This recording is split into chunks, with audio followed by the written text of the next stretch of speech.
Hello, this video goes over the solutions to the Chapter 5 test review and is also a good overview of Chapter 5. In our first question, we're evaluating the integral negative 7x to the 6 plus 5x squared minus 4x to the negative 3 plus x minus 3 dx. So we want to make sure first that it is set up, and what I mean by that is we have a coefficient, variable, exponent, so everything is okay, so we don't need to rewrite the original. So to take an integral, you add 1 to the exponent and divide by it. The number in front stays in front. So for negative 7x to the 6, the negative 7 stays in front. Add 1 to the 6, you get 7, and divide by 7, which gives us negative 7x to the 7 divided by 7. 5x squared, the 5 stays in front. Add 1, 2 plus 1 is 3, divide by 3, which gives us 5x to the third over 3. Then we have minus 4x to the negative 3. The minus 4 stays in front. Negative 3 plus 1 is negative 2, divide by negative 2, which gives us negative 4x to the negative 2 divided by negative 2. Then we have plus 1x, so you can say that the 1 stays in front, and this is x to the 1, so 1 plus 1 is 2, divide by 2, which gives us plus x squared over 2. And then the integral of minus 3 is minus 3x. You can think of this as, since there's no variables, x to the 0, 0 plus 1 is 1, divided by 1, but we are left with minus 3x. And remember, at the end of every integral, we need a plus c. Then we simplify. If we have negative 7x to the 7 divided by 7, negative 7 divided by 7 is like negative 1, or just negative x to the 7. Plus, we have 5 over 3, x to the third. Negative 4 divided by negative 2 is positive 2. X to the negative 2 can be simplified by moving it to the denominator, so it's plus 2 over x squared. Plus x squared over 2, you can imagine there's a 1 in front of the x squared, so it'd be 1/2 x squared minus 3x plus c. Question 2. Question 2 is to evaluate the integral of negative 4 over x to the 5th plus 1 over x plus 2 over x squared dx.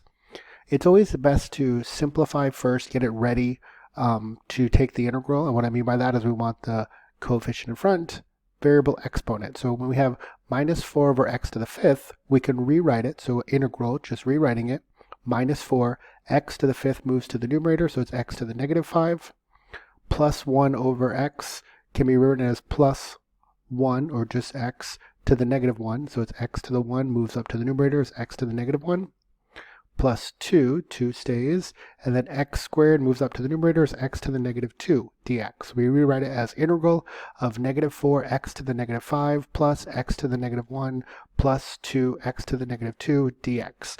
We have not taken the integral yet, so now we take the integral. Notice the integral symbol and the dx disappear because we're taking the integral. So the negative 4 stays in front. We have x to the negative 5, add 1. Negative 5 plus 1 is negative 4, divide by negative 4. Then we have x to the negative 1. Now if we add 1, we get 0, cannot divide by 0. Remember, that's a special case. So the integral of x to the negative 1 is ln absolute value of x plus 2, the 2 stays in front. Negative 2 plus 1 is negative 1, divide by negative 1, and then don't forget your plus c. Then we simplify, we have negative 4, x to the negative 4 over negative 4. Negative 4 divided by negative 4 is 1. X to the negative 4 can move to the denominator, so we have 1 over x to the 4, plus ln of absolute value of x. Then we have plus 2x to the negative 1 divided by negative 1, so 2 divided by negative 1 is negative 2, and that x to the negative 1 can move to the denominator as x, then plus c. So our final answer is 1 over x to the 4 plus ln of absolute value of x minus 2 over x plus c. Question 3. We have the integral of negative 7 e to the x plus 5 over x plus 5 over x squared plus 5x minus 2 dx. So again, if we can rewrite it to make it simpler, we're going to put integral, just rewriting it, negative 7 e to the x is fine. We're going to rewrite plus 5 over x as plus 5x to the negative 1, plus 5 over x squared as plus 5x to the negative 2, plus 5x minus 2 dx. That's just a rewrite. Then we take the integral, so the integral and the dx disappear. So the negative 7 stays in front. The integral of e to the x is e to the x. The plus 5 stays in front. The integral of x to the negative 1 is ln absolute value of x. The plus 5 stays in front. The integral of x to the negative 2, add 1. Negative 2 plus 1 is negative 1. Divide by negative 1. The plus 5x, the plus 5 stays in front. This is x to the 1. So 1 plus 1 is 2. Divide by 2. And the integral of minus 2 is minus 2x. Don't forget your plus c. And then we simplify. Negative 7 e to the x is fine. Negative 7 e to the x. Plus 5 ln absolute value of x. Plus 5 ln absolute value of x. Then we have 5 divided by negative 1, which gives us negative 5. X to the negative 1 moves to the denominator. So we have minus 5 over x. Plus 5 over 2 x squared minus 2x plus c. So our final answer is negative 7 e to the x plus 5 ln absolute value of x minus 5 over x plus 5 over 2x squared minus 2x plus c. Question 4. Question 4 says, the marginal cost of producing the xth roll of film is c prime x plus 5 plus 2x plus 1 over x, given that the total cost to produce one roll is $1,000. So we're given a marginal cost because we have a derivative of cost, and we want to work backwards to cost. So we're going to take the integral, the antiderivative. So the integral of 5 plus 2x plus 1 over x dx, the integral of 5 would be 5x. The integral of 2x, the 2 stays in front. This is x to the 1, add 1, which is 2, divide by 2. And then the integral of 1 over x. 1 over x is x to the negative 1, which we referred to earlier. So that's ln absolute value of x. Don't forget your plus c. So we simplify our cost as 5x plus 2 over 2 is 1x squared plus ln absolute value of x plus c. So we have our cost function, 5x plus x squared plus ln absolute value of x plus c. The issue there is we don't know what c is. So we have to be given that cost for one roll is $1,000. So we can plug in 1,000 into our cost. Everywhere there's an x, our input is 1. And then we can solve for c. So we have 1,000 equals 5 times 1 plus 1 squared plus ln absolute value of 1 plus c. 1,000 equals, when you take 5 times 1, that's 5. 5 plus 1 is 6. Ln of 1 is 0. So we end up with 6 plus c. And then we, to get c by itself, we're going to subtract 6.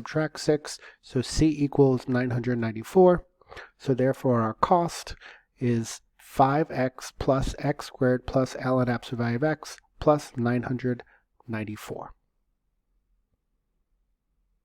And if we want to know the cost for 5 rolls, now that we have our cost function, c of 5 equals 5 times 5 plus 5 squared plus ln absolute value of 5 plus 994.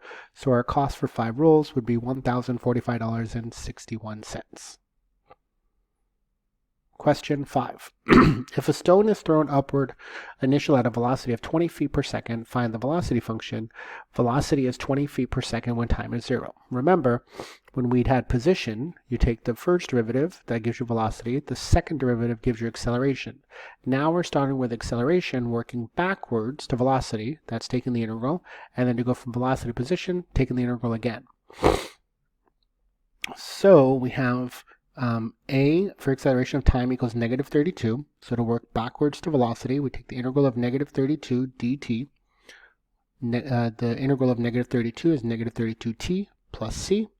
So we have our velocity in terms of time of negative 32t plus c, but we don't know c. So it's given that when the velocity is 20 feet per second, the time is 0. So for velocity, we plug in 20. For time, we plug in 0, and we can solve for c. 20 equals negative 32 times 0 plus c. Therefore, c equals 20. So we have our velocity function, v of t equals negative 32t plus 20.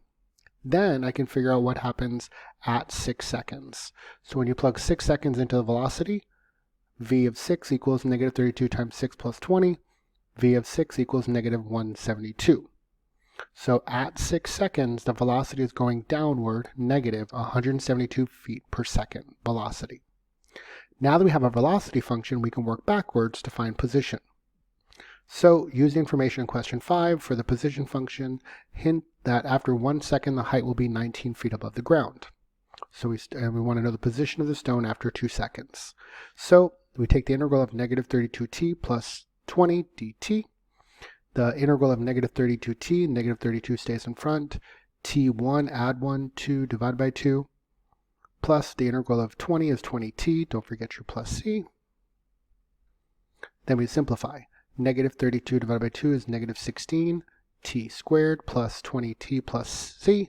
So our position function would be p of t equals negative 16 t squared plus 20t plus c. Then we want to know what happens. We need to find c. So we're given that at time 1, the height is 19 feet. So position 19 time 1. So 19 equals negative 16 times 1 squared plus 20 times 1 plus c. Negative 16, 1 squared is negative 16 plus 20. Negative 16 plus 20 is negative 16 plus 20 is 4. So we have c plus 4 equals 19. Subtract 4 from both sides, c equals 15. So we have our position function of negative 16 t squared plus 20t plus 15. And then we want to know what's the position at 2 seconds. So p of t equals negative 16 2 squared plus 20 times 2 plus 15. Our position at 2 seconds is negative 9. So at 2 seconds, the position is below ground 9 feet. So you can imagine someone throwing it off a cliff. It would be 9 feet below where they started. Thank you.